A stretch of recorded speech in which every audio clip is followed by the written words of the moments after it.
Te le estaba contando a Valentina que aquí van a encontrar ya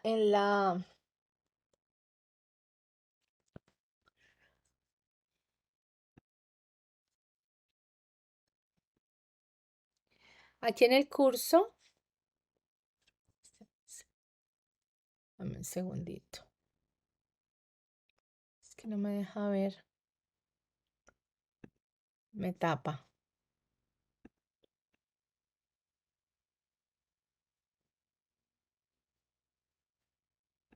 ya.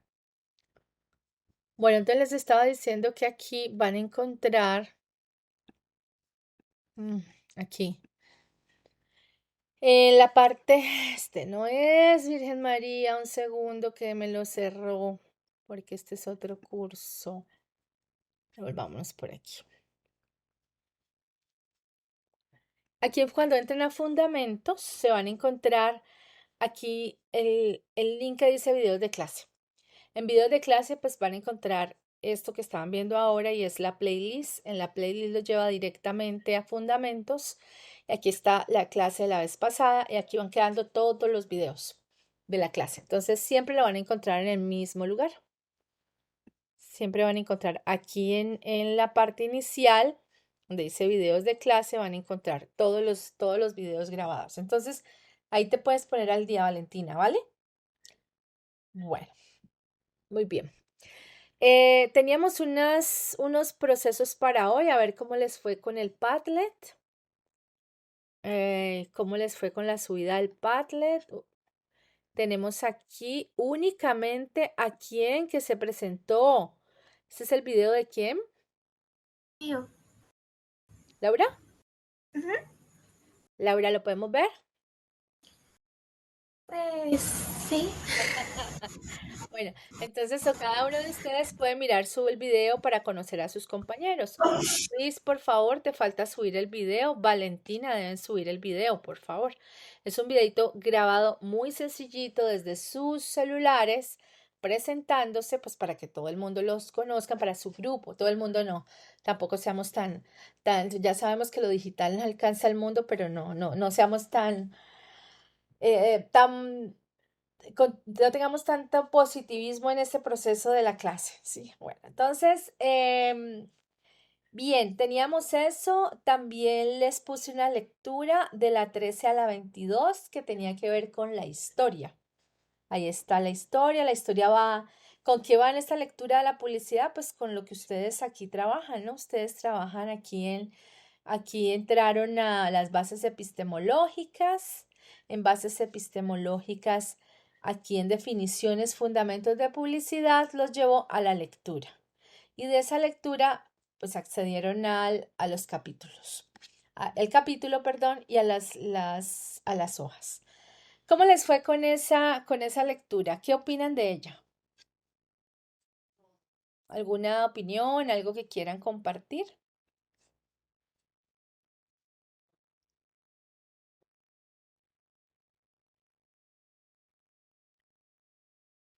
¿No? Bueno, es muy importante que hagan la lectura. Recuerden que aquí es mucho trabajo autónomo. Esta es la única asignatura en la que nos reunimos tanto tiempo. Las demás asignaturas tienen a sus profesores con menores tiempos en el acompañamiento. ¿Eso qué significa? Que el trabajo de ustedes tiene que ser muy autónomo.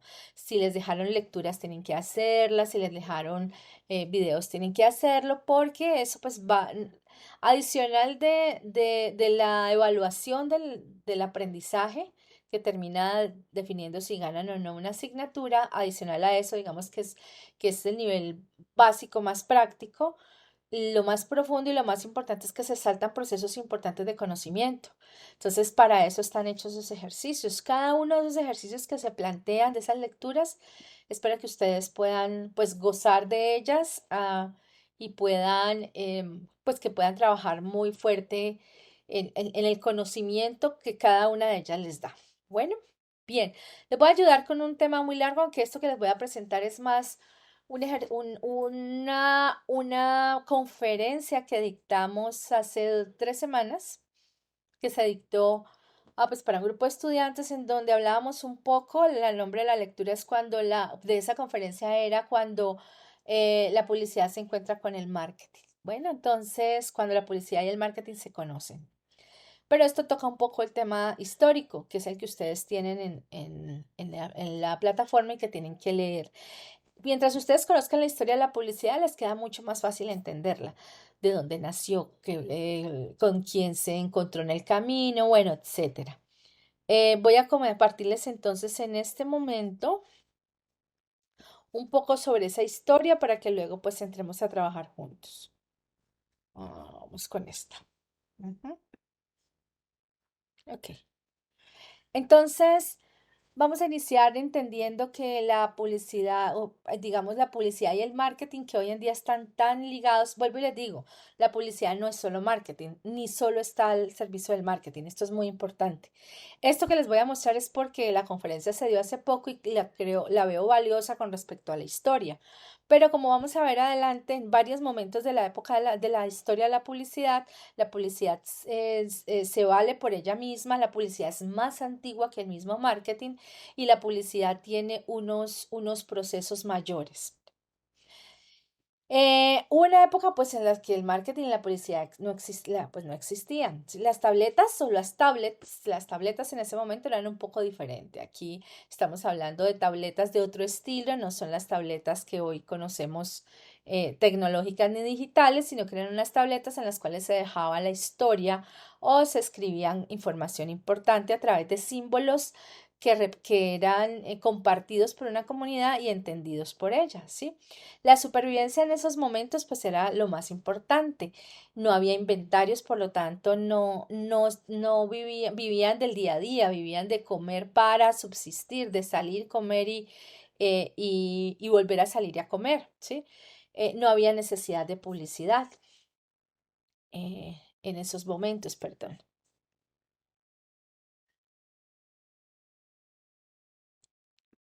Ok, no había necesidad de la publicidad en esos momentos.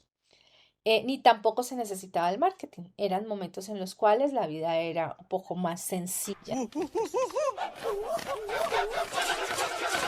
voz fue el primer medio publicitario que existió, ¿sí?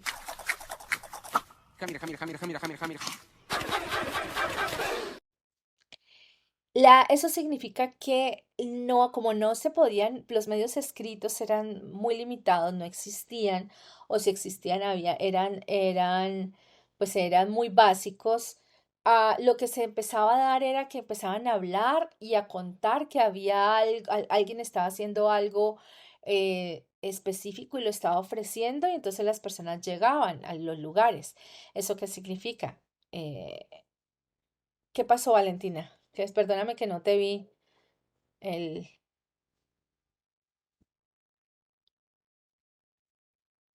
Listo. Entonces les decía que el voz a voz empieza a darse y empiezan a contar, es que allá en la esquina venden licor, ¿sí? O están haciendo una buena cerveza. O mira que allí están, y cuando empiezan a reunirse ya y a hacer sociedad, el voz a voz fue el primer medio publicitario que empezó a decirle a la gente o a contar cosas que tenían que ver con marcas, con personas, con situaciones de cada sociedad. Y aunque nos cueste creer, esa vida era antes, existía vida antes del internet, ¿no? Y aparecen una serie de historias, de encuentros y desencuentros, pues entre la publicidad y el marketing. Si iniciamos en la época antigua, digamos que en el 6000 antes de Cristo empiezan a darse los trueques. El trueque era básicamente lo que dice esta ilustración, en donde dice cuando alguien quería una cosa que tenía otro, le proponía un cambio. Entonces, un cambio que considerara justo, ¿sí? Entonces, normalmente ellos buscaban intercambiar algo que tuvieran por algo que necesitaban. ¿Listo? Entonces, el trueque inicia en esos primeros momentos. A nivel publicitario, ya en el 3000 antes de Cristo, y esto ya lo leyeron ustedes también, pero es importante que lo sigan fortaleciendo, y es que empiezan a pintarse en muros ciertas cosas, ¿no? Ciertos elementos, cosas que se querían decir a través de imágenes. En Mesopotamia hay un servicio organizado que se encargaba de transmitir noticias. Babilonia usaba letreros que colgaban afuera, como estos que ven aquí, para indicar qué es lo que cada negocio ofrecía. Existieron diferentes maneras de hacer publicidad. En el 1000 antes de Cristo ya aparecen algunos elementos como los quirbos, los libelus.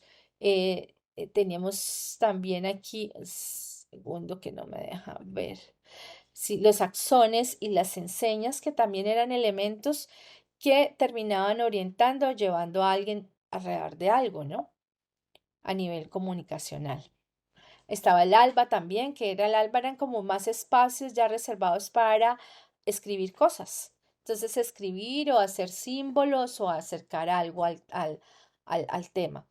En Grecia y Roma aparecen estos primeros, digamos, estos espacios como los albas empiezan a aparecer primero en Grecia y Roma, y ahí se contaban cosas importantes sobre la sociedad que existía, impuestos, actividades, etcétera.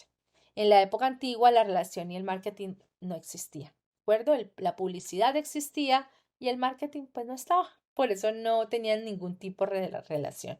Si hablamos del 1200 a 1800, hay una cosa muy importante, y es que pues el papel aparece, empieza a aparecer el papel, que la gente empieza a escribir sobre el papel empieza a ser un elemento importante para comunicarse, pues se escribía a mano, y en el 40, y en el 1440 pues Gutenberg habla o crea la imprenta, que eso le dio una masificación a los temas de digital, pues al temas, perdón, de publicidad grandísima, ¿no? Poder comunicarse.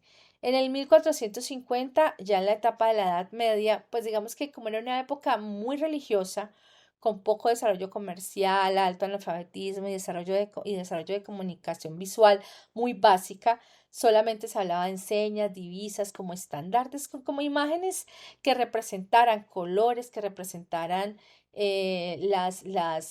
los grupos, las regiones, los lugares, etcétera. Las rutas de comercio estaban cerradas por invasores, la economía de supervivencia era economía de supervivencia, había mucha pobreza, los pregoneros y juglares a viva voz leían noticias en público, ¿no? Eran los que contaban el tema a viva voz. ¿Por qué? Porque la gente no sabía leer. Entonces, como no sabía leer, pues todo era verbal o visual. En el 50 aparecen los periódicos, el primer anuncio publicitario aparece en 1704, que es muy interesante, porque empieza la primera vez diciendo, mira, aquí tenemos, vendemos algo, ¿no? O hay este producto. Empiezan destacados e ilustraciones, aparece la primera revista, y en el 58 ya empiezan las primeras acciones publicitarias. Y es ayudar a las personas a que llegaran. Yo creo que la primera parte inicial estuvo muy vinculada a los medios, era mucho más como comunicación que publicidad. Pero lo que hacían era que a través de los medios le ayudaban a los dueños de las empresas para que pudieran crear en esos medios una comunicación, ¿no? Que contaran de sus marcas. En el 800 se inicia la revolución industrial. En la época preindustrial, el marketing y la publicidad aún no se conocen, todavía están sin conocerse. Hay más comunicación pública y propaganda, mitología y simbología que publicidad. Mientras la actividad comercial se regula, el marketing aún no se desarrolla. Estamos hablando que en 1800 al 1920 aparece la sociedad industrial. En estas etapas aparecen los anuncios de productos en periódicos, el cartel empieza a ponerse como un medio principal, entonces mucho cartel pegado alrededor de ciertas zonas concurridas informando, conectando sobre productos o servicios. Empezaron a usarse tarjetas comerciales, las famosas las tarjetas de presentación como un medio para que los conectaran. El comercio internacional impulsa el desarrollo de etiquetas, ya digamos se salen de las fronteras básicas geográficas que se dan, y se empieza a trabajar. ¿Por qué? Pues porque como ya lo hago, ya la revolución industrial me permite hacer productos en masa, productos en línea, con procesos de producción que me facilitan el trabajo. Eso significa que puedo hacer mucho más cosas. Como puedo hacer mucho más producto, entonces necesito empezar a vender, y ya el espacecito donde normalmente vendía, que era geográficamente cercano, pues ya no me da abasto porque me quedan inventarios. Entonces yo trato de salir a vender más lejos, ¿sí? El marketing se desarrolla a partir de la venta y la definición de precios en esta época.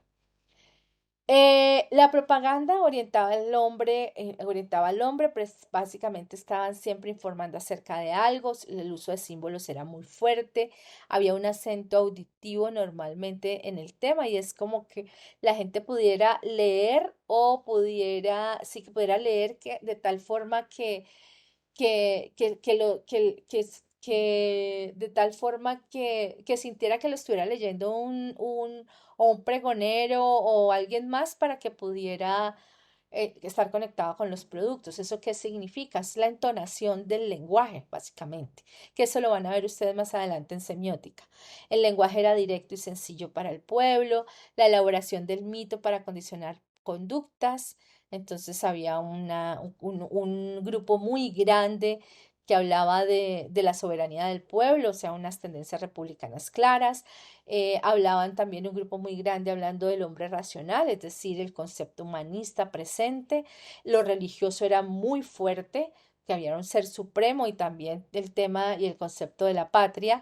El ascenso social daba el derecho a la felicidad, que era un elemento que desde ese momento se empieza a trabajar, ¿no? Y es decir, en la medida en que tú tengas más posibilidades económicas, pues más feliz vas a lograr ser porque menos preocupaciones tienes y entonces eso se va convirtiendo en un elemento constante publicitario. La publicidad se centra en vender y controlar precios.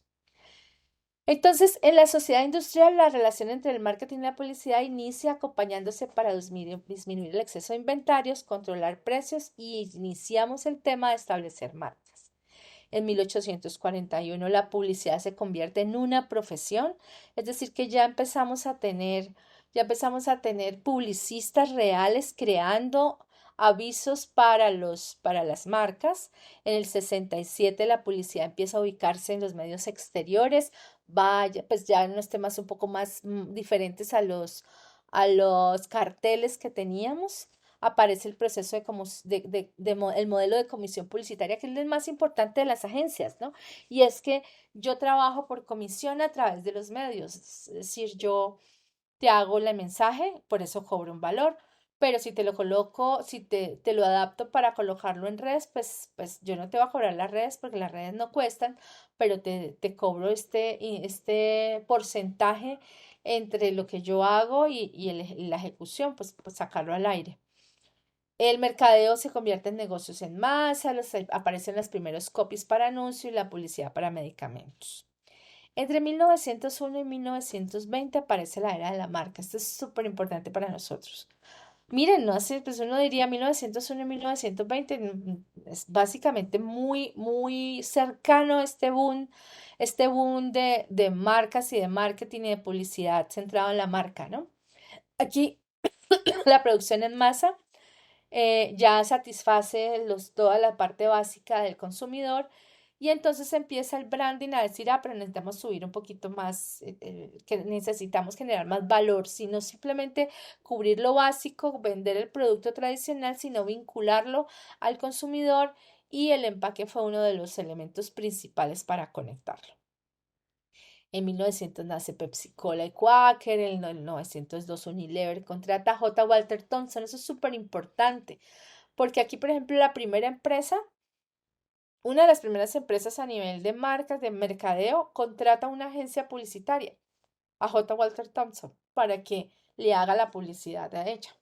Aparece la primera publicidad de Campbell's, que es esa publicidad tan fuerte que tiene que ver con el tarrito rojo de ellos. Gillette tiene la primera campaña nacional. Empieza toda la legislación de cómo se debe manejar la parte de drogas y alimentos. Ford Motor introduce la publicidad basada en precios. Bueno, aparece electricidad, la primera tienda por departamentos, el primer código de regulación publicitaria. J. Walter Thompson aborda el concepto de sex appeal y publicidad para autocomplacerse. Sex appeal se conoce como sex appeal, aquellas cosas que nosotros hacemos para llamar la atención desde lo visual. Entonces, la comida que sea apetitosa, que el helado que parezca que se lo quiera uno, que quiera derretir si uno lo quiera comer, las gaseosas con las burbujitas o con las goticas de agua que hacen el frío, etcétera. Bueno, y todas las marcas empiezan la época fuerte de sus marcas. Del 21 al 2000, que es la sociedad postindustrial, pues aparece la radio, el crédito. Es muy importante este concepto del crédito de consumo, que no pareciera uno diría, y bueno, y eso porque aquí en la historia de la publicidad, pues muy simple, porque al aparecer el crédito para consumo, les permite a que las personas se endeuden y puedan comprar cosas más allá de lo que tengan capacidad de actual de ahorro, ¿no? Entonces, por ejemplo, aparecen las ventas de las grandes neveras o de las grandes electrodomésticos, no digamos neveras, grandes electrodomésticos, en donde la persona normal con un salario normal pues no podría pagarla. Tendría que ahorrar varios meses para eso. Entonces, para que no se diera el tema de ahorrar, lo que le dieron, apareció fue el concepto de crédito. Tranquila, cómprala y me lo va pagando. Y el banco era el soporte del crédito, ¿de acuerdo? Aparecen los primeros patrocinios, las primeras redes radiales. Listerine empieza a usar todo el concepto del storytelling que es tan importante para nosotros. Lucas Stray invierte en publicidad, pero muy fuerte. Empieza con una inversión grandísima a nivel publicitario, aparecen nuevos productos, la radio se vuelve, en el 30 tiene la penetración casi del 55%. ¿Eso qué significa? Que al menos el 55% de la población escuchaba radio. Eso era muy interesante para las marcas porque sabían que si hablaban de las marcas en radio, pues todo el mundo, pues lo menos el 55% de las personas lo iban a escuchar, la mitad de la población de a donde llegaba. La Gran Depresión afecta pues las publicaciones también porque tenemos un tema económico que afecta los procesos y con eso pues empiezan a reducir. Aquí empieza un tema muy bonito, bonito desde el punto de vista de estudio, ¿no? No bonito desde el hecho de lo que ocurrió con él y eso lo vamos a analizar más adelante. Más adelante no, lo van a analizar para la próxima clase. Aparece la propaganda de la Segunda Guerra Mundial, en donde empieza el enrolamiento, ¿no? Es que es muy chévere porque empiezan a la gente como a decirle, a elevar sus niveles de patriotismo, a elevar sus niveles de compromiso con la patria a través de la publicidad radial, sobre todo la publicidad radial que era la más fuerte y la publicidad impresa, los únicos medios que existían en ese momento fuerte. Y bueno, empieza el tema de la televisión, perdón, empieza el tema de esta publicidad para convencer a que la gente se enrolara. Eh, Fue muy, muy, muy interesante el tema. Inicia el telecasting, a llamarte pues para procesos de investigarte. El primer comercial pues de relojes Bulova fue muy interesante porque tuvo unos elementos muy chéveres cuando se lanza que no estaban contemplados en los anteriores. El teléfono entra a los hogares en el 46. Empiezan los eslogan y la marca a registrarse. Entonces aquí empieza un tema también muy importante para nosotros y es para que no me roben la marca, para que no me la copien, para que no me hagan sí, copias baratas. Lo que hacemos es protegerla a través de un servicio de protección. En el 54 los ingresos de televisión superan todos los medios. En el 55 Leo Burnett lanza la campaña Marlboro. En el 58 se regula la publicidad subliminal. Se introduce el concepto de dupla creativa. Aparece la contracultura publicitaria. Esto es chéverísimo también porque ya estamos en la época de los 60, ¿no? Aparece la publicidad enfocada en el amor, el individualismo, la verdad, la paz. Es una época muy bonita en el cambio humano que también trae retos muy interesantes para la policía. Aparece Generación Pepsi en el 63 como una forma de Pepsi de buscar unos espacios muy característicos diferentes a Coca-Cola, ¿no? Y buscar normalmente a los jóvenes, buscar para impactar a los jóvenes porque Coca-Cola era un nicho muy familiar. Entonces las nuevas generaciones eran las que podían apostarle a Pepsi. En el 64 ya empiezan a pedir que se retire la publicidad de cigarrillos. En el 67 McDonald's inicia con su línea de publicidad. En el Super Bowl, por ejemplo, en el 67 se convierte en el epicentro publicitario más importante. Allí podemos ver el lanzamiento de las principales campañas publicitarias de las compañías. Entonces, en esta época, el marketing, digamos, la relación que hay entre marketing y publicidad se centra en construir ya no productos funcionales, sino simbólicos. Aquí es muy importante, porque en esta época ya la gente empieza a decir, bueno, a mí no me vendan solo un lapicero, o sea, no me vendan solo un carro. Ford vendía carros, recuerdan la frase de Ford tan tradicional que dice, todas las personas pueden tener un carro siempre y cuando sea negro. ¿Por qué? Porque para hacer una producción en línea tenía que hacer productos muy iguales. Eso significaba que no podía hacer diferenciación para los diferentes tipos de público, no todos somos iguales. Y con el tiempo, en esta época ya particular, Ford empieza a definir que tienen que hacer modelos diferentes para diferentes públicos y empieza a mostrar a las mujeres muy elegantes, muy atractivas, digamos, la mujer que es una época, es que es un trabajo muy fuerte que hace con ella en esta época, se convierte en un concepto, por ejemplo, de decir, es que si tú eres exitosa y es porque tienes acceso al carro Ford, tal modelo. Eso implicaba que empiezan las bases de lo persuasivo manipulativo basado en percepciones, ¿no? En lo que tú querías ser, en lo que querías lograr, en lo que querías convertirte, pues en un estilo de vida que era aspiracional. Y con eso es que empezaron a vincular las marcas. En el 70 el telemarketing aparece, las Fuerzas Armadas también inician publicidad, se prohíbe la publicidad de cigarrillo ahora sí totalmente. Coca-Cola refuerza la imagen multicultural que tiene, que todavía la tenemos, la vimos en la clase pasada. Simon pues introduce el concepto de economía de atención, un gran escritor sobre el tema. Este es súper importante porque él empieza a decir también, mire, es que la economía no es solo ingresos y egresos, sino es solo analizar fuerzas externas o macro tendencias o micro. No, la economía también se tiene que ver con la atención del consumidor. ¿Qué tanta atención logra un producto en un consumidor para que pague más allá de su costo básico, ¿no? Y entonces empieza a evaluar el valor que las personas le dan como a ciertas conexiones que te tienen con las marcas. Los eslogans se ponen de moda, aparece el concepto de posicionamiento de Jack Straw. Digamos que pasa de concentrarse en el producto, como les decía, a consumidor.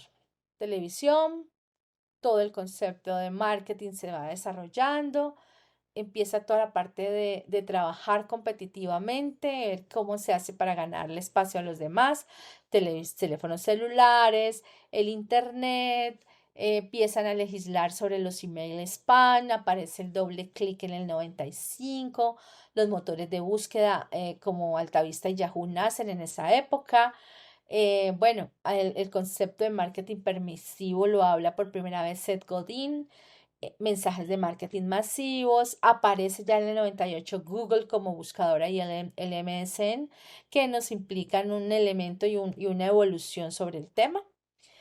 Y bueno, y aquí lo que queremos es empezar a buscar captar esa atención del consumidor que no quiere que quiere simplemente cosas que sean agradables todavía, esa época nos toca un poquito, que sean agradables, que sean chistosas, pero que no sea nada profundo, ¿no? Aparece del 2001 al 2010 la era digital, entonces aquí empieza todo el concepto digital.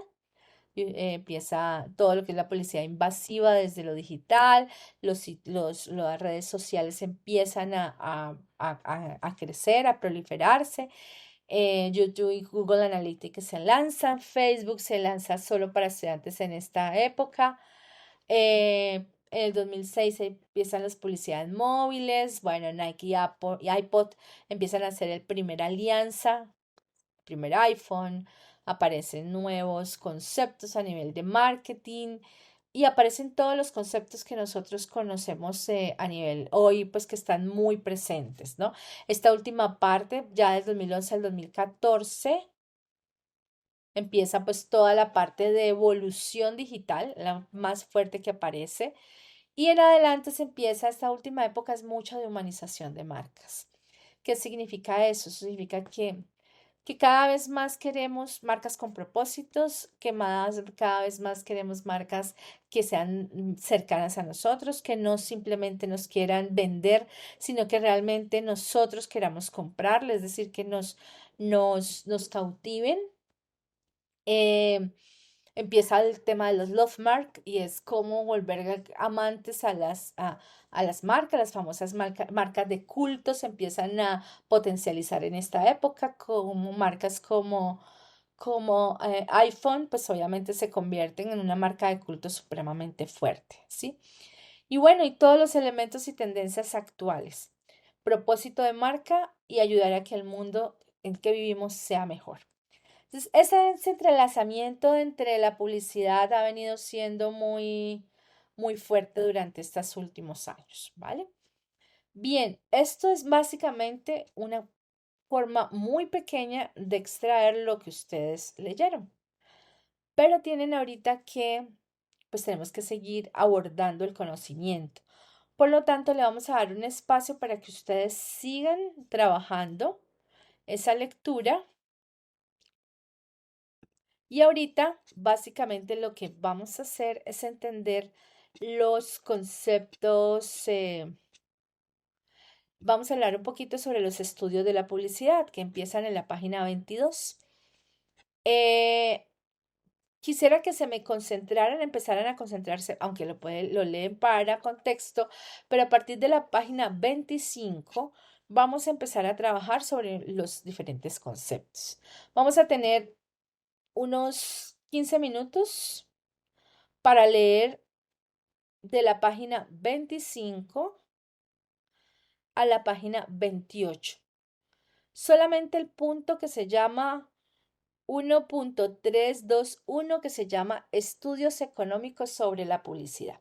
Ya les había dicho anteriormente que la publicidad es una ciencia, digamos, es colindante con muchas ciencias. Llegan muchas ciencias a ellas para ayudarles a ser únicas, ¿sí? eh, pues para ayudarla a hacer, para poder colocar la percepción desde la psicología, desde de la lingüística, desde el diseño, desde la semiótica, que es como la interpretación de los símbolos, desde el color, pero también aparece la psicología para entender al consumidor, la sociología, todo tiene que ver. Entonces, ahorita vamos a leer en 15 minutos este que tiene que ver sobre los estudios económicos. ¿No lo explican? Por favor, lo pueden hacer en el grupo de tres que están aquí. Lo leen, lo explican y traen ejemplos sobre qué significa hacer un estudio económico sobre la publicidad. ¿A qué se refiere cuando hablan de eso? Ejemplos a nivel de publicidad. Entonces traigan una publicidad en donde se pueda ver cómo la economía se hace presente en esa publicidad. ¿Está claro?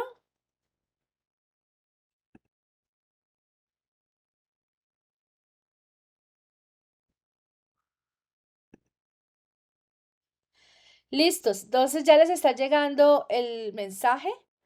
Les acaba de llegar una invitación para que ustedes se unan. Por favor, se unen al grupo los tres y hacen este taller que les estoy pidiendo que lo hagan. Laura, busca allí. Ajá. Valentina, busca, allí te sale un mensajito que dice unirte a la sesión.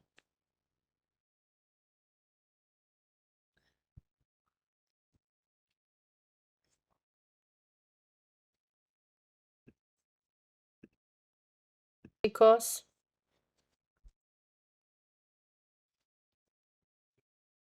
Pues bien, profe, la lectura está un poco complicada, ¿no?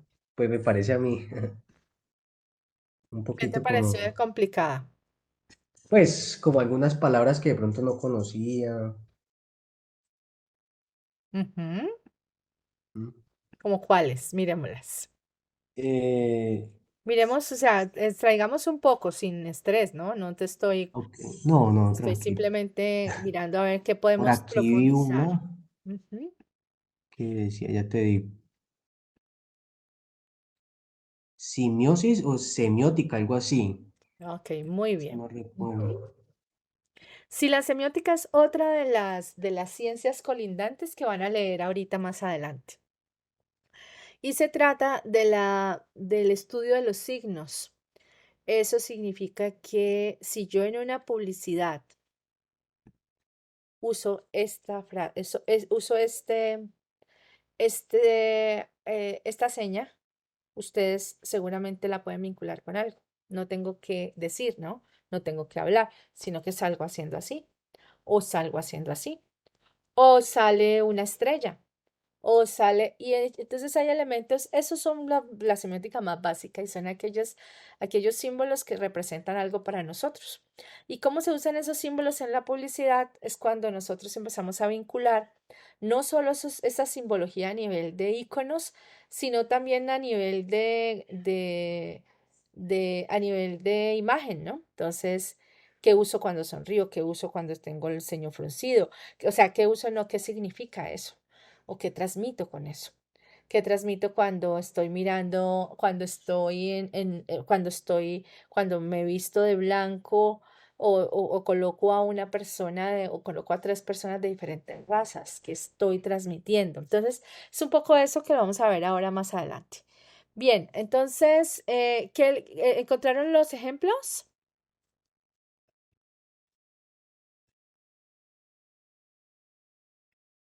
Profe, yo tengo es una duda. Es que en la parte de la lectura, cuando dice que en las obras francesas, lo de la parte del género, eso no lo comprendí muy bien. O sea, como que me enredé en esa parte, ¿no? ¿Me muestras cuáles? Que es que no sé a qué te estás refiriendo. Es la página, ya le digo cuál página es. 27. Ujú. Dime.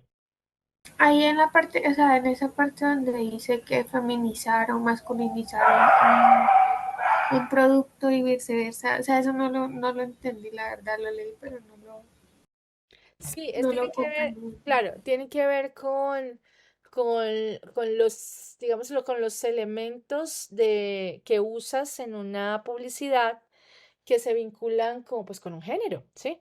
Es decir, tú puedes decir que, por ejemplo, a través de un artículo masculino o negativo, puedes darle características a un anuncio. De decir que al hablar digamos, al hablar de que cuando estás hablando de un elemento que tenga que ver, por ejemplo, con la fuerza, ¿sí?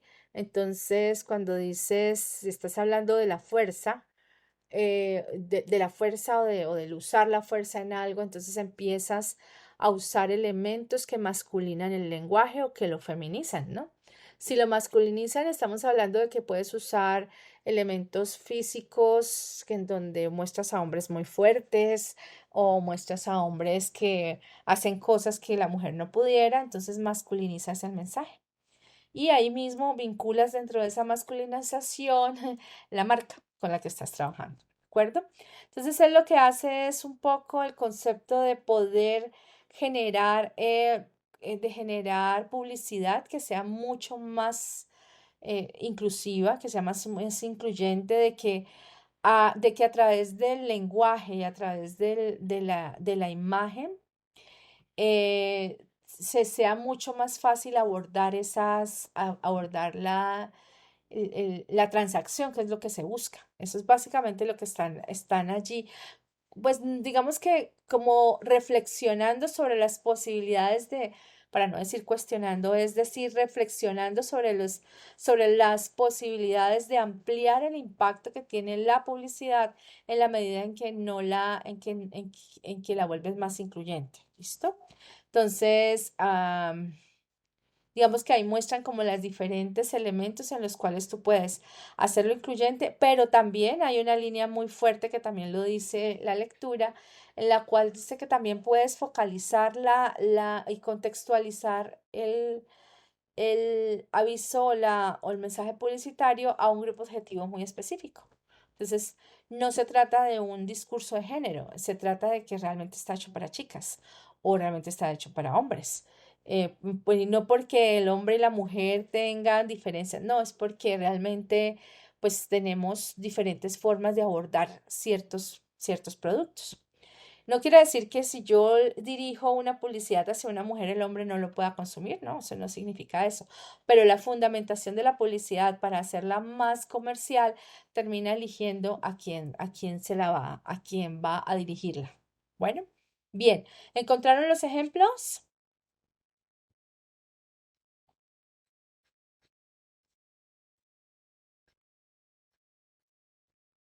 No, profe, es que no entendí muy bien esa parte Bien, ¿qué de significa el mundo qué significa cuando nosotros hablamos de la economía? Un segundo. Del aspecto económico. ¿Cómo el aspecto económico? Sálganse a la lectura. Váyanse a lo lógico. ¿Qué significa que un aspecto económico esté presente en la publicidad?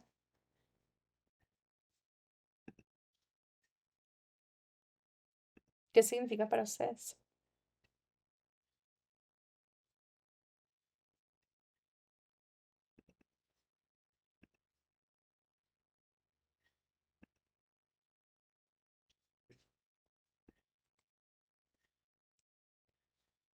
¿Mm? ¿No significa nada? por ahí en el chat te están escribiendo, profe. Discúlpame, que Vale. no lo estoy viendo, el chat. Ya voy a mirar. Ya miro el chat. Muchas gracias. Ah, yo lo veo como que puede ser un descuento, algo llamativo, si aparece un aspecto económico. Dale, Valentina. ¿Vas a hablarlo o lo dejamos solo escrito?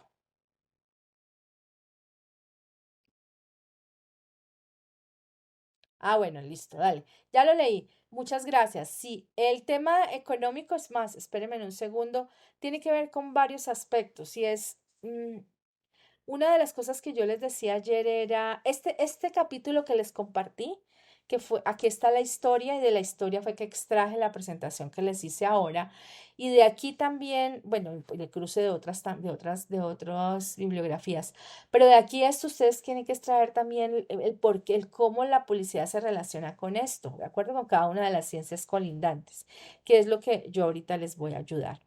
Cuando nosotros hablamos desde la economía, nosotros estamos diciendo de que la publicidad ejerce un proceso comercial, un proceso mercantilista.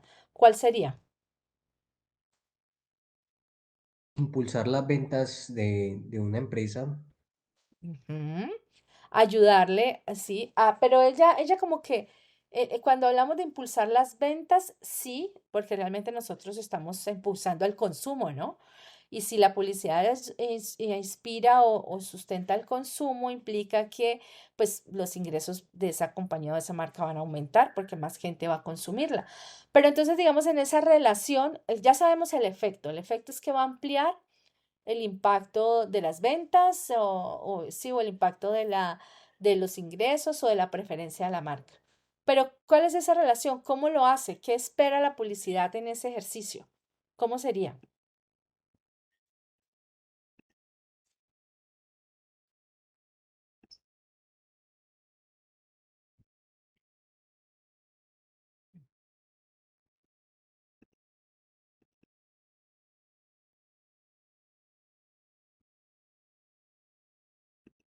¿Mm? Creo que la compañera Valentina te está escribiendo por el chat. Valentina. La venta de un producto, crear una necesidad al consumidor. Bueno, sí, la creación de necesidades es un tema bastante cuestionado en este aspecto. Hay muchos que dicen que nosotros creamos necesidades. Empiezan desde el marketing, ¿no? Y que nosotros pues vamos impulsando esa creación de necesidades a través de, no tanto como nosotros no creamos tanto necesidades, es más un tema de marketing, pero sí somos más de pronto persuasivos, para no decir manipuladores, ¿no? Claro, lo que hacemos nosotros es conectar a un público con una marca, un consumidor con una marca. Perfecto. ¿Qué significa eso? ¿Qué significa que tengamos que hacer nosotros? ¿Cómo yo conecto a un consumidor con una marca?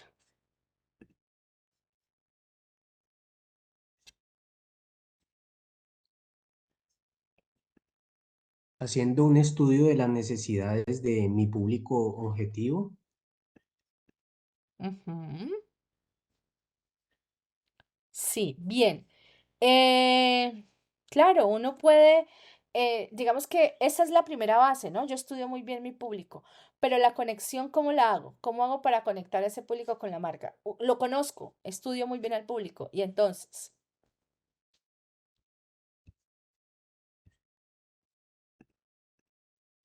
Haciendo conocer mi servicio o como tal, pues lo que vendo. Ujú. haciéndolo conocer por medio pues de algún anuncio publicitario creativo, no sé. Muy bien, Luis. Sí, sí. Lo que estás diciendo es exactamente lo que nosotros hacemos. Es básicamente que la publicidad lo que hace es conectarlo a través de mensajes, ¿no? De mensajes que sean importantes para ese consumidor y que lo lleven a preferir mi marca por encima de las otras marcas que ofrecen lo mismo. En la publicidad teniendo en cuenta lo que el proyecto, lo que proyecta la publicidad. Ajá, exacto. Entonces creamos conexión que nos convierta en algo cercano, ¿sí? Como lo dices. Dile, dale, Valentina, escríbemelo. Ajá. mm, Claro. Entonces, ¿qué hace Coca-Cola? Que fue lo que vimos ayer. Coca-Cola lo que hace es conectar a un consumidor con algo. Ayer veíamos dos ejemplos, veíamos el de Coca-Cola, veíamos el de Messi. También yo les decía, a ninguno de esos está diciendo, hey, yo vendo Coca-Cola, la Coca-Cola es negra, es rica, ellos no venden producto. Ellos lo que están vendiendo son conexiones, conexiones de la marca con el consumidor. Y el consumidor le gusta la felicidad, el consumidor es diferente, el consumidor quiere que lo entiendan, consumidor no quiere que lo juzguen, el consumidor quiere es ser feliz. Y entonces Coca-Cola a través de toda su publicidad lo que hace es eso, ¿sí? Es decirle, yo no te juzgo, yo entiendo que tú eres diferente, entiendo que el mundo está diferente, ¿sí? Y entiendo que hay realidades que nos hacen únicos. No te juzgo, yo aquí estoy contigo, yo estoy aquí para hacerte feliz, simplemente vive el amor, vive la felicidad, la respuesta siempre es la felicidad. Decía ayer, cerraba una de las comerciales que vimos, ¿sí? La respuesta siempre es la publicidad. Entonces, la felicidad, perdón. Entonces, claro, es un poco llevarlos hacia esas conexiones, ¿sí? Esas conexiones que empiecen a sentir y a preferir Coca-Cola frente a otro y a generar esos valores a través de esos intangibles. La publicidad no dice no te trabaja el sabor, no. Eso lo hace marketing. La publicidad te puede lo máximo que decir es decirte, mmm, qué rico, refrescante, dulce. Alguna cosa puede decirte la publicidad, pero el único que evalúa el sabor eres tú cuando lo pruebas. Y cuando lo pruebas ya es un resultado entre tus papilas gustativas o tus gustos a nivel de bebidas y lo que la marca hizo a nivel, con marketing hizo con la marca, ¿sí? El aroma, el sabor que decidió que debía tener esa gaseosa y que fue testeado y que fue probado y cuando sale al mercado convence. Pero eso lo hace marketing. Nosotros desde publicidad lo que hacemos es decir, mmm, deliciosa. Cuando el público la testeó, dijo, uy, sabe como a sabe como a un dulcecito refrescante, que siento todavía las burbujas en la boca. Eso es lo que dice cuando se testea, cuando se hace la investigación. Y por eso marketing saca al mercado la gaseosa. Entonces nosotros desde la publicidad cogemos esos pensamientos de ese consumidor y los explotamos. Ese saborcito, ese es que yo siento las burbujas, el sonido de la gaseosa, la destapada de la gaseosa. Eso empieza a implicar relacionamientos que tiene el consumidor con la marca y que a través de la publicidad nosotros los hacemos más grandes, los resaltamos, los hacemos únicos. A veces salen de que el consumidor no los tiene claros, los ha escuchado y los recuerda y otras veces los creamos. Ahí sí no es que creemos necesidades, sino que creamos conexiones. Entonces empezamos a crear el sonidito tararararam. Entonces, claro, uno dice, ¿qué significa eso? El gimmick lo empiezas a crear y empiezas a crear la conexión y cada vez que suena el tararararan, entonces uno dice, ah, bueno, ¿qué está sonando? No, no sé si lo dije bien. Si lo dije bien, deben saber a qué marca es, ¿no? ¿Qué marca es? Pues no lo dije bien. Entonces, lo cierto es que son como esas cositas que se van creando.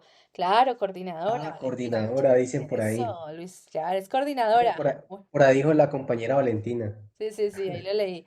Bien, claro, entonces esos son los elementos con los que vinculamos. ¿Qué es complejo? No, es muy simple. Es muy, muy simple. ¿Tiene trabajo? Sí. ¿Tienes que conocer el proceso? Sí. necesitas conocer muy bien el consumidor y tu marca, sí.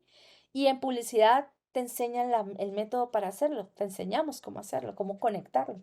Y si tú lo conectas, no tiene lío, sí, ya salió. Las marcas no son todas Coca-Cola, ¿no?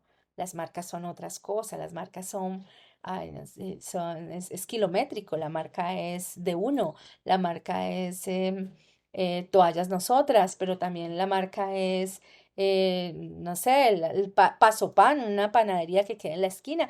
Son cualquier tipo de marcas siempre van a buscar hacer estos procesos publicitarios que generan valor y reconocimiento y se vinculan siempre con algo que brindan muy bien brindado desde el producto y con un valor que nosotros desde publicidad estamos resaltando y ese valor conecta ese producto con lo que el consumidor quiere, ve y anhela del mundo.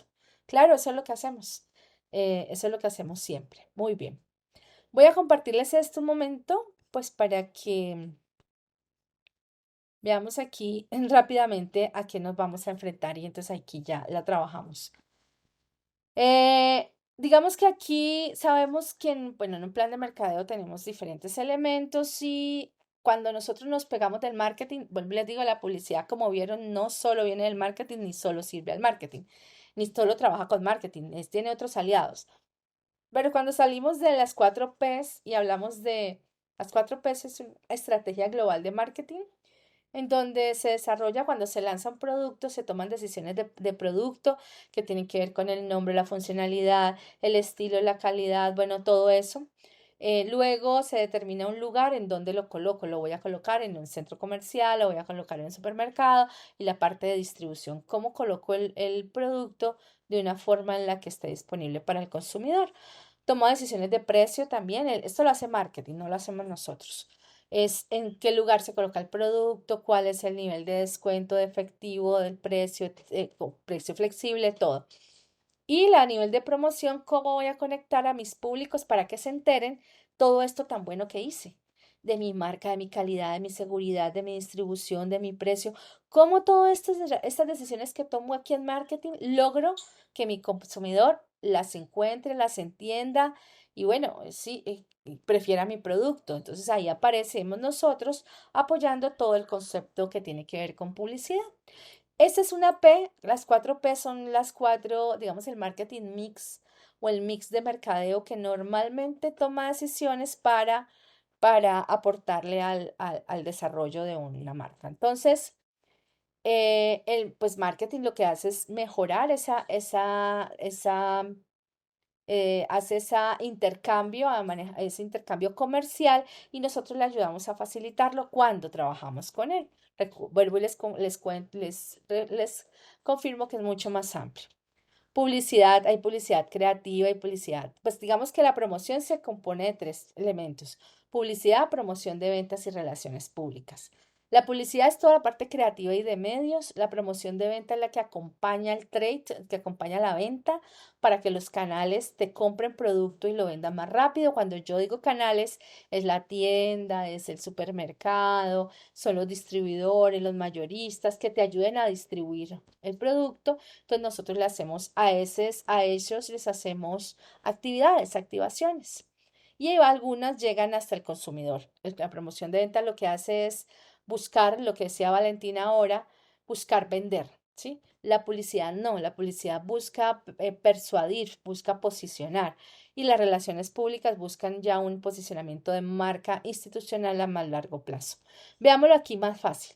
Entonces, la publicidad tenemos respuesta en el mediano tiempo. Es muy emocional. El objeto primario es posicionarse y tener imagen de marca. Mientras que la promoción de venta quiere resultados ya. Es racional y su objetivo es vender. Entonces la rentabilidad es muy alta. ¿Qué significa esto? Pues aquí están las promociones, los descuentos, los concursos, bueno, y ya las relaciones públicas pues son más a largo plazo. Bien. La publicidad, como les decía, tiene que soportarse en ciencias colindantes como la economía, la sociología, la psicología, la antropología, la lingüística y la semiótica. Les dije que leyeran la economía, pero tienen que leer el resto, pero como el primer ejercicio de la economía no nos funcionó tan chévere como me hubiera gustado o como ha venido, como se maneja normalmente, pues voy a contarles rápidamente de todas estas ciencias, cómo se relacionan con la publicidad, y lo que hacemos es que una vez entiendan el concepto, ustedes salen a buscar los ejemplos, ¿de acuerdo? Para que lo hagamos así más fácil. Cuando hablamos, como les decía, como esta publicidad trabaja con este grupo de disciplinas para desarrollar su lenguaje propio. Desde la sociología, lo sociológico, pues la publicidad lo que hace es trabajar las estructuras sociales, la dinámica capitalista, ¿sí? Por su parte, pues digamos, nosotros como la publicidad, bueno, digamos lo siguiente, y es que la perspectiva sociológica, la sociología analiza la publicidad y cómo es su efecto dentro de la estructura social. ¿Qué significa? Aquí está a la derecha. Y es que la sociología critica el papel de la publicidad porque la sociología piensa que el efecto que tiene en la sociedad es que manipulamos, es que trabajamos para crear capitalismo, manipulamos la mente de los consumidores, que lo que hacemos es convertir realmente muchos de de nuestras propuestas los hacemos con vínculos sexuales, de consumo, con una sociedad sexista. Entonces, son cuestionamientos muy fuertes que desde la sociología nos tienen para la publicidad y que tenemos que ser conscientes de que podemos caer en estos procesos. Vamos a tener que tocarlos, pero no de forma dañina, que es el concepto que siempre que tenemos que ir manejando. Por su lado, la publicidad, ¿qué hace con la sociología? La publicidad dice, yo necesito la sociología para poder hacer publicidad. ¿Y cómo la uso? Bueno, yo entiendo el mundo, cómo se recrea, cómo funciona el mundo, eso me lo dice la sociología. Y entonces, en ese mundo como se determina, yo creo una propia idea de él y me recreo en ella, ¿sí? Entonces me coloco dentro del funcionamiento normal de la sociedad para poder conectarme con mis públicos. Entonces, eso es lo que hace la publicidad. Desde la psicología, por ejemplo, la psicología dice, a ver, la publicidad tiene influencia en procesos cognitivos y conductuales del consumidor, es decir, se mete en la psiquis del consumidor. Eso piensa la psicología de nosotros como publicidad. Y nosotros pues realmente usamos la psicología para nuestra publicidad porque basada en ella y en su estudio del ser humano es que decimos, bueno, el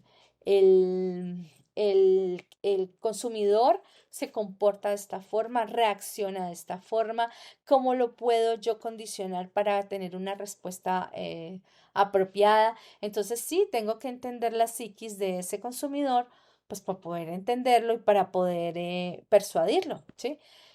Para lograr que lo persuada a favor de una marca. Claro, necesito conocer la psicología. Esto también, toca algunos nuevos líneas como es las neurociencias. Las neurociencias que pues nosotros tenemos laboratorio de neurociencias también en la universidad, en la cual a vos te colocan los cátodos y te dicen exactamente cómo reacciona tu cerebro ante las diferentes pues, digamos, diferentes exposiciones publicitarias, en este caso.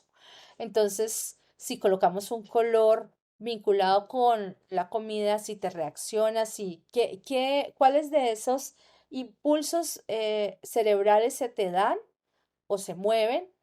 Y yo ya sé entonces cómo más fácil entro a persuadirte. Entonces, eso es muy interesante desde el punto de vista pues, publicitario. Es un poco complejo, pues, porque terminamos siendo, pues, cuestionado hasta dónde llegamos, pero es válido. Entonces, yo entiendo que cuando te da emoción y busco los momentos para darte emoción, eso no es malo, ¿sí? Yo trato de emocionarte acerca de hacerte más feliz, de hacerte más fuerte. No, no, Valentina. Las cámaras Gesell es otra cosa. Les voy a contar ya un poquito de eso, pues ya que lo preguntaste. Las cámaras Gesell son lugares para investigar al consumidor. Ustedes han visto como esas ¿Ustedes han visto esas series de televisión en donde está el famoso espejo falso?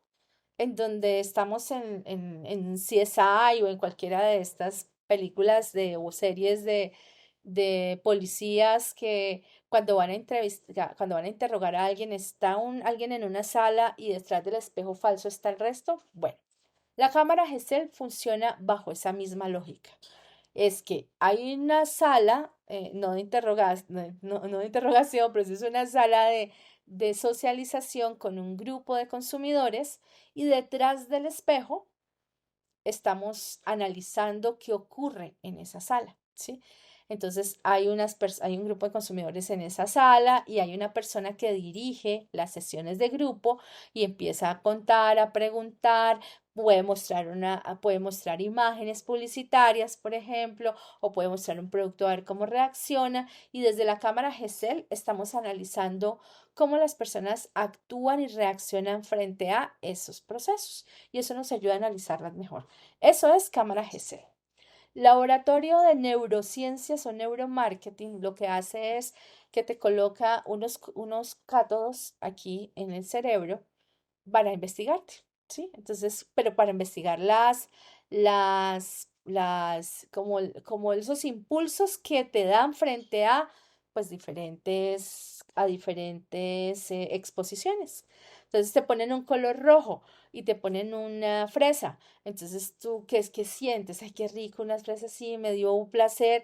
Entonces hay algunas señales de tu cerebro que se mueven y entonces si se mueven en la zona de placer, ya sabemos que este tipo de colores, este tipo de elementos generan esas reacciones.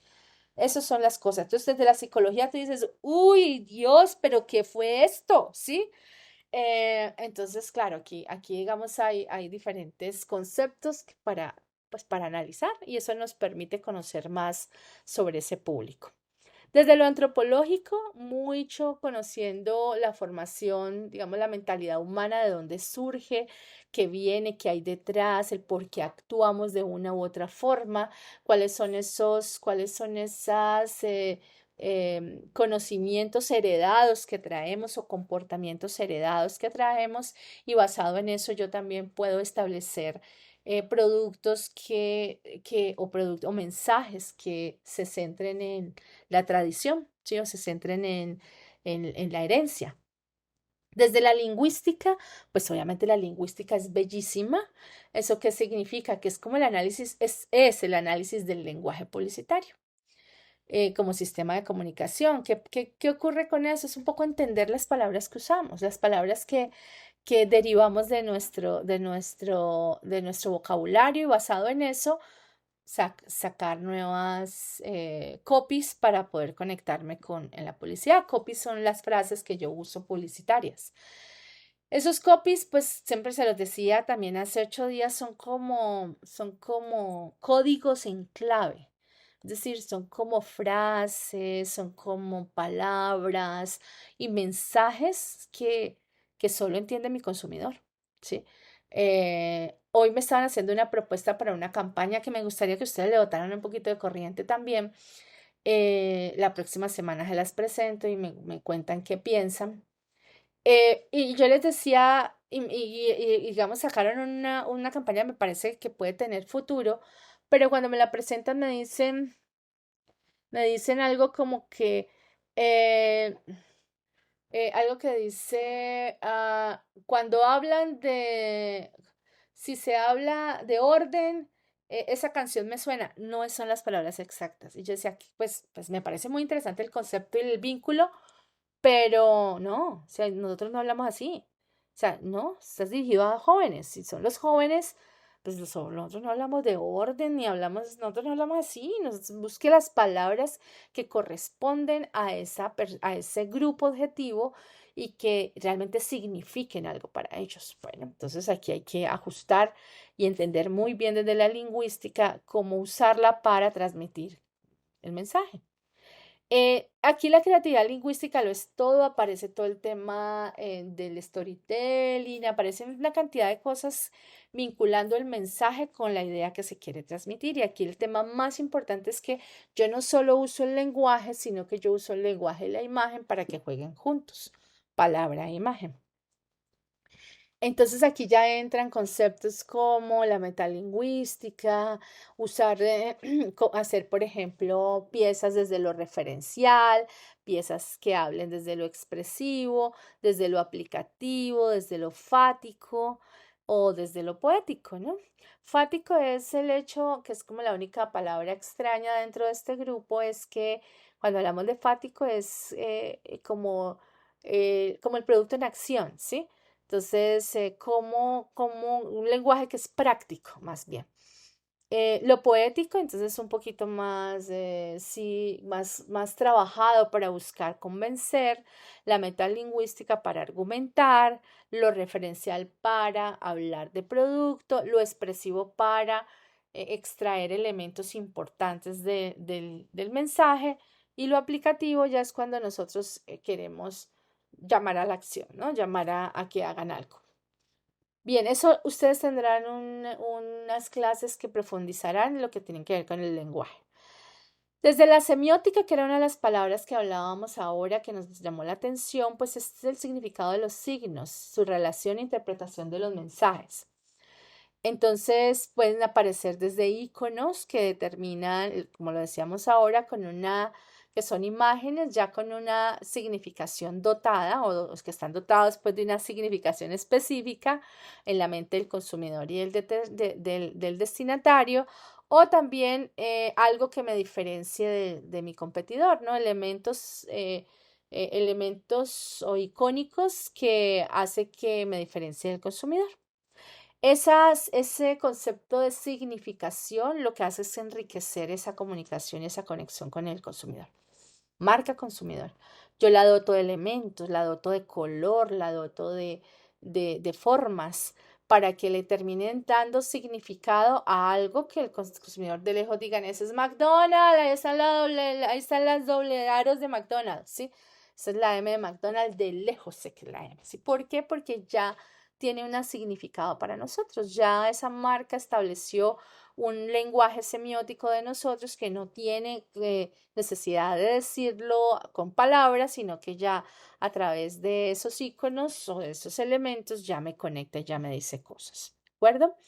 Entonces, cuando nosotros tenemos que construir marcas, tenemos que conseguir toda esa significación diferenciada y convertirla en publicidad. ¿Sí? Eso es lo que nosotros hacemos. Hablamos del significado y el significante, que son partes específicas del signo cuando nosotros hablamos, cuando estamos hablando de estos signos de la semiótica. Aquí son dos cosas chéveres porque también se habla de lo denotativo y lo connotativo para decir exactamente lo mismo. Lo significante es digamos, digamos, puede ser lo que nosotros identificamos como una imagen, ¿sí? Lo que nosotros vemos, o la palabra o la frase o lo que vemos. Eso es el significante. Y el significado es lo que representa en nuestra mente según nuestra cultura, ¿sí? Por ejemplo, el significante es que yo miro esto y significante es, esto es un lazo negro. ¿Listo? Un lacito negro. Ese es el significante. Pero el significado para nosotros es que es una señal de luto. Si alguien acaba de morir, si alguien tiene puesto eso. Ese es el significado. Y eso es lo que le empieza a dar la publicidad o el mismo lenguaje ha venido dándole a estos elementos, y lo empezamos luego a usar para poder complementarlo, contextualizarlo en un lugar, ¿sí? El significante dice señal de alto. Para nosotros el significado es para, ¿sí? Tienes que detenerte un momento y mirar qué, porque puede ser peligroso. Entonces, esos son los elementos. Si yo les digo eso, ¿cuál es el significante y cuál es el significado de esta imagen?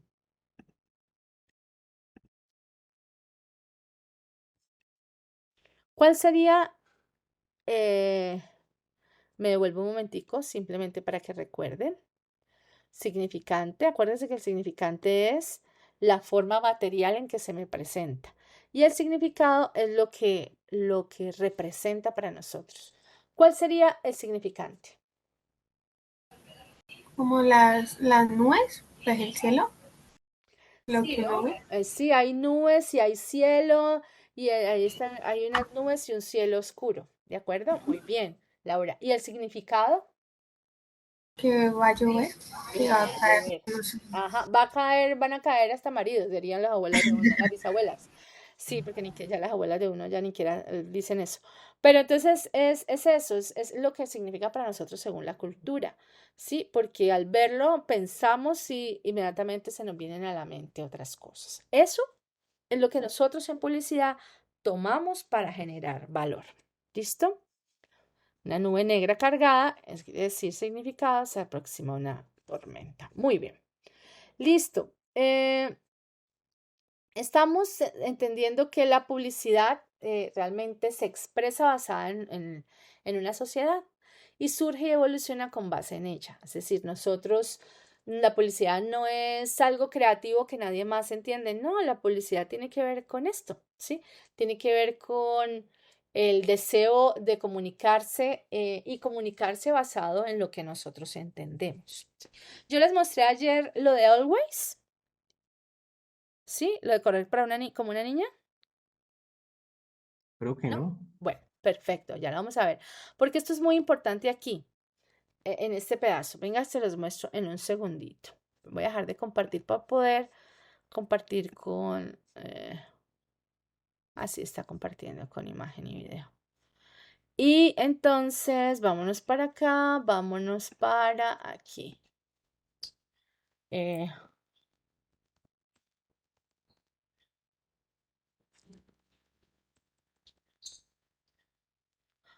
Bueno, entonces veamos este. Uy, Dios, aquí acaba de... ¿Qué sonó? Pues es un trueno, ¿sí? ¿Cuál es mi significado? Va a caer un aguacero tenaz. Bien, esperemos que no vaya la energía. Veamos este ejemplo, que era uno de los ejemplos que quería que buscaran, pero por ejemplo, miren este. Hi, Erin. Hi. Okay, so I'm going to just give you some actions to do. I just do the first thing that comes to mind. Show me what it looks like to run like a girl. Hair.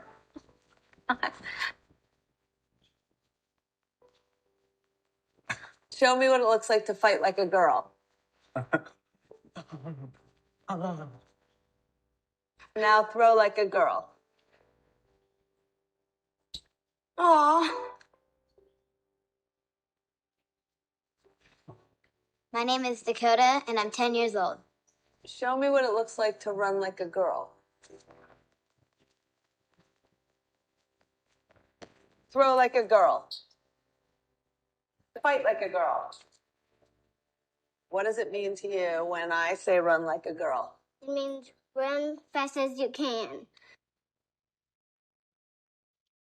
So do you think you just insulted your sister? No.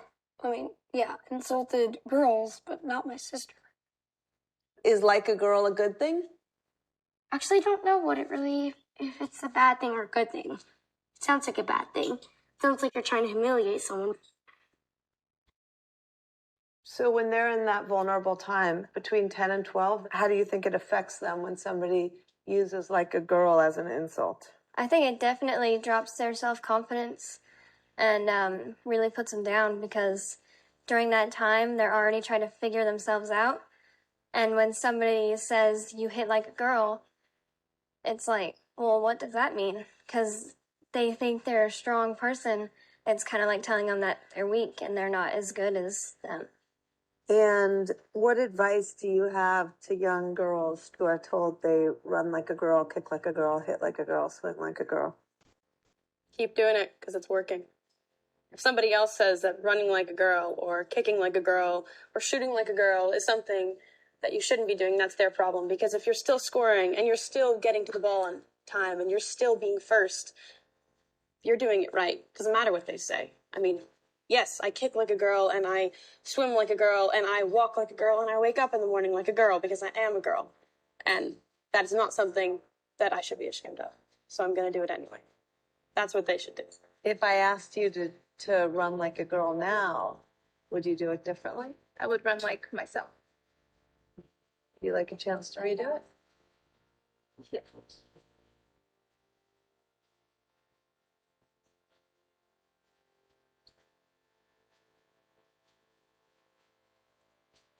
Why can't run like a girl also mean win the race?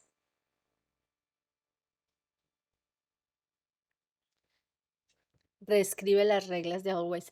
Esto es lo que hacemos nosotros. Y realmente le decía ahorita a Valentina, decía, uy, que es difícil llegar allá. No. Es decir, todos decimos correr como una niña. Todos decimos eso, todo el tiempo. Pero alguien, investigador, publicitario, escuchó eso tantas veces que dijo, ¿y esto por qué todo el mundo dice esto? ¿Sí? Todo el mundo lo decimos, sí, claro. ¿Y qué significa eso? Significa pues que sí, que corres como una niña, que no sabes correr o que corres débil. Y entonces empieza a entender cuáles son esos significados para unas generaciones, para otras generaciones, y cómo en un mundo en el cual queremos equidad de género, estas cosas se convierten en violencias, en violencia, ¿sí? Pues sin quererlo, sin intención de hacerlo, pero se termina siendo digamos, una violencia verbal. ¿Y eso qué implica? Implica que una marca como Always no sale a decir, hey, sí, yo vendo toallas higiénicas. Hey, mi toalla higiénica es buena y tiene alas, ¿no? Pues sí, tendrá algunos comerciales que refuerzan el tipo de producto que tiene, además porque es un producto que requiere innovación constante, sino que se centra en eliminar el concepto se centra en identificarse con un valor social. Y aquí el mega creativo que se inventó lo que corre como una niña, ¡uf, qué creativo! No, es un planner que estudió muy bien los insights, que son esos pensamientos de las personas, y dijo, ¡uf, pucha! Todo el mundo dice esto. ¿Y por qué estamos diciendo eso todavía en voz alta? Y entonces empezamos a generar este tipo de elementos, ¿de acuerdo? Aquí empiezan entonces una frase que tiene unos elementos específicos desde la lingüística, pero que tiene unas connotaciones, unos significados y unos significantes claros. El significante es el que lo lee una niña sin ninguna influencia externa, y el significado es el que le empezamos a dar a medida que vamos creciendo o lo dan otras generaciones un poquito mayores que están con otro tipo de influencias, ¿sí? Eso es lo que nosotros hacemos en publicidad. Y esto es lo que yo les pedía un poco aquí, que buscáramos ejemplos. Vamos a hacer eso igual, van a subir ejemplos de cada una de para no continuar, sino quedarnos allí. Vamos a terminar de la siguiente manera. Ahora vamos a buscar ejemplos de publicidad en donde ustedes determinen o identifiquen. Puede ser la misma publicidad, en donde ustedes identifiquen temas de la semiótica. Mira, aquí hay unos elementos, unos símbolos, unos significados, unos significantes que nos transmiten por medio de la lingüística. Mira, copia, esto está diciendo esto en voz alta, está usando un lenguaje muy codificado para este tipo de consumidor. Que lean también pues puede ser desde lo antropológico, sí, son comportamientos heredados o son comportamientos muy vinculados con los procesos históricos. Desde la psicología es entender que realmente encontramos un comportamiento profundo del consumidor a través de esa investigación. Y bueno, si lo encontramos desde la sociología, un poco entender si hay una influencia externa de la sociedad que esté afectando esos ejercicios. Puede que encuentren en una sola publicidad estos ejemplos, o puede que busquen 2 o 3 publicidades para ver cómo estas ciencias se hacen presentes. Yo le sumaría solo 2 elementos más. Le estaría sumando un poco el tema bueno, digamos que es más de neurociencias, si pueden tomarla, aunque la neurociencia está metida aquí dentro de la parte psicológica, entonces no, dejémosla así nomás. Entonces, ¿hablamos de qué? Bueno, y lo económico. Lo económico es supremamente importante aquí, porque lo económico lo que te dice es, tú vives de transacciones, el mundo vive de transacciones. Y ojo que las transacciones no son solo monetarias. No, las transacciones, hay mucho tipo de transacción. Hay transacción monetaria, básicamente, te vendo una toalla higiénica, vale 20,000 pesos. es marca Always. Listo, yo te doy el producto que tú necesitas, tú me das el dinero, hay una transacción económica. Si se llega ahí la energía y yo me puedo desconectar porque está tronando muy duro, si llegase a pasar, hacemos este ejercicio, lo subimos a la plataforma y ahí les dejo lo que tienen que leer la próxima semana en la misma plataforma, ¿vale?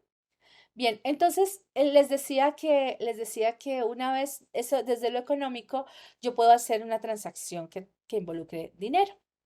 Pero también puedo hacer una transacción que involucre trabajo, lo hacen las ONGs, lo hace toda la publicidad social, en donde tú lo que haces es decirle a la gente, bueno, nosotros somos WWF, ven y ayúdanos. Podemos decirle, done, listo, transacción financiera a nivel de bienes, done dinero, vuélvase un padrino de este proyecto, bien, dinero. Pero también le puedo decir por qué no viene y trabaja con nosotros, voluntarios.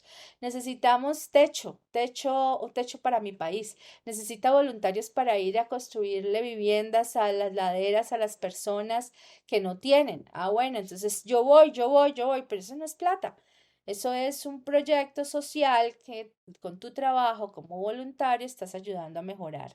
Está mejorando la vida de otros. Ahí la publicidad es fundamental para convencer a la gente de que lo que está haciendo Techo es valioso, de lo que está haciendo Techo es importante y que tú puedes ayudar allí, no solo con la intención de ayudar, sino que vas a estar con la seguridad, no te va a pasar nada, vas a tener el acompañamiento, quién te va a ayudar, quién te va a enseñar y todas esas seguridades que necesitas para tomar la decisión de ser voluntaria.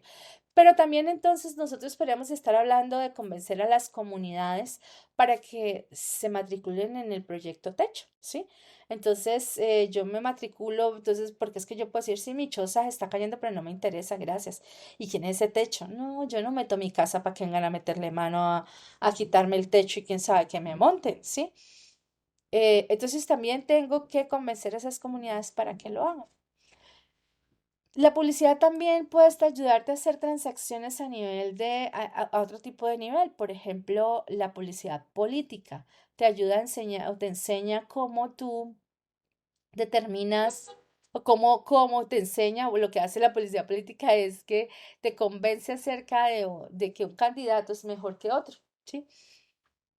A través y para que tú tomes una decisión democrática a favor del uno o el otro. Igual, una marca detrás, que es un candidato, que con unas ideas, o sea, que son características de producto específico, que la publicidad para convencerte de que tomes una decisión a favor de esa marca, de ese candidato y no de otro, y no te pide plata y no te pide un voto, ¿vale? Pero eso es económico, todo eso son temas económicos. Si estamos hablando de elementos vinculados con una transacción de likes, bueno, entonces, pues, si estamos hablando de Messi, a Messi no le interesa, pues, que tú lo sigas en las redes porque tú no le pagas por seguirlo en las redes, eso es gratis.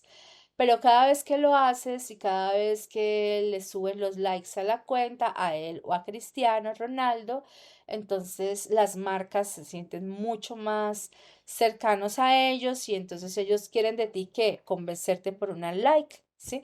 Esto se llama el marketing deportivo o el marketing de marketing o la publicidad persona o la publicidad basada en influencer. Todos necesitan un like. ¿Para qué? No quieren plata tuya, quieren likes, quieres que los sigan, quieren interacción, porque con eso ellos consiguen los patrocinios, el dinero y todo lo demás. Bueno, bien.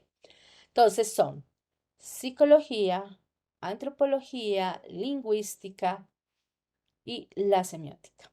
Bueno, y lo económico, obviamente, ¿qué tipo de transacción se espera allí también?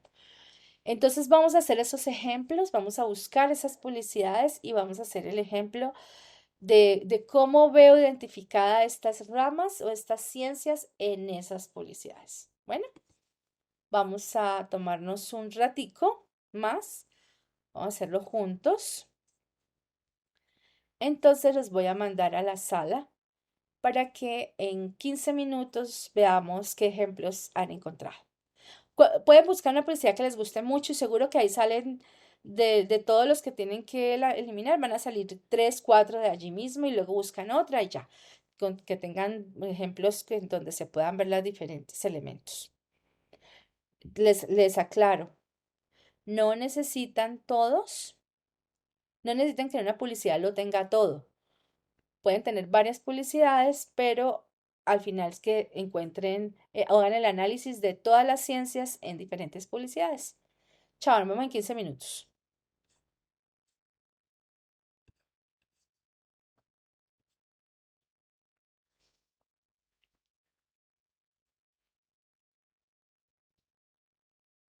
Valentina acepta la invitación a la sesión.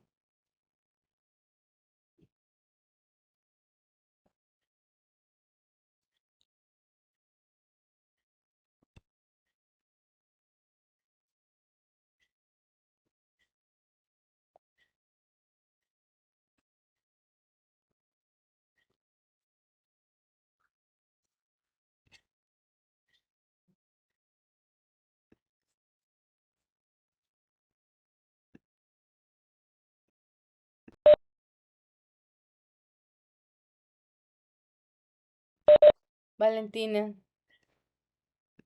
acepta la invitación a la sesión, por favor.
11.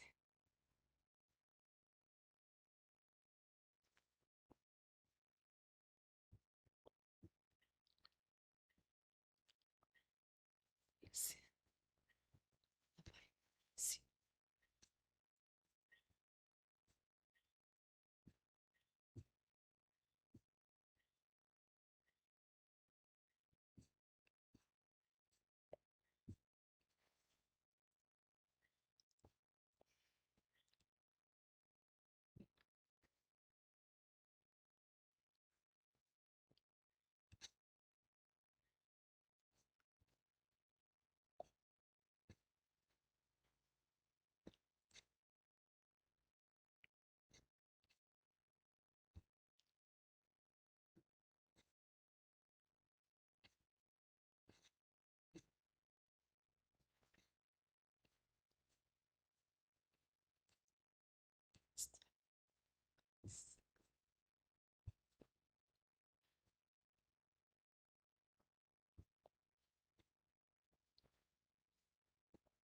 Mm.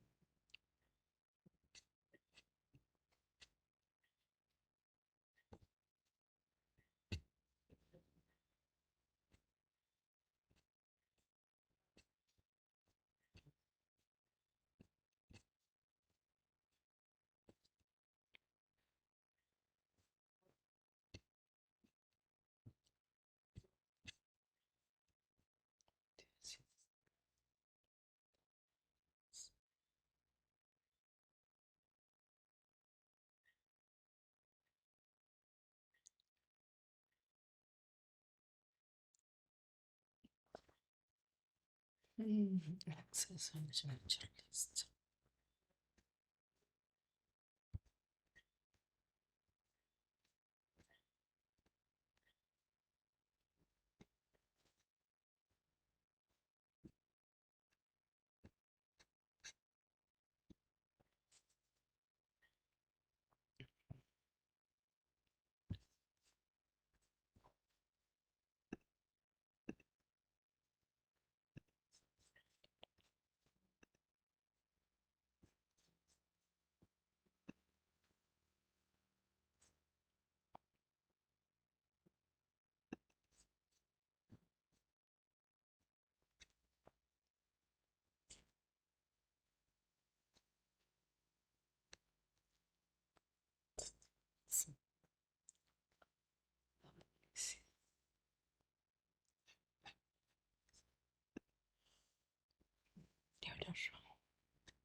Bueno, entonces les decía que esos ejercicios que me acaban de mostrar pues vamos a subirlos a la plataforma bien organizaditos y con buen análisis. Se aseguran de que hayan hecho el análisis de todas las ciencias que aparezca allí. Aquí les dejé abierto el ejercicio para que suban. Donde dice subir aquí ejercicio, es el ejercicio de clase de ciencias colindantes, que es lo que acaban de hacer. Aquí van a subir en un PowerPoint, puede ser, o en un Word, como ustedes lo deseen. Van a subir el video o el link del video con un pantallazo explicando un poquito de qué se trata, ¿no? De ese video. Y qué ciencias encuentras ahí colindantes. Aquí encuentro la psicología, aquí hay mucho de sociología, aquí está la antropología. Ahí el tema sociológico también debe estar impactando acerca de la percepción que se tiene y antropológico, la percepción que se tienen de la personalidad misma, ese valor de ellos mismos frente a la belleza, a la belleza dominante. Porque ellas no se creen bonitas, ¿no? Precisamente porque la sociedad o hay unas bellezas dominantes que hacen que las distancian de lo que ellas podrían llamar la perfección. Esos son elementos que también podemos estar ahí analizando en el ejercicio de Dove. Entonces les decía, suben aquí por favor el ejercicio en un PowerPoint con el análisis, con el pantallazo de la publicidad y a qué ciencias están allí. Para la próxima clase vamos a tener las siguientes tareas. Vamos a hacer el primer caso. Van a investigar quién es Joseph Goebbels.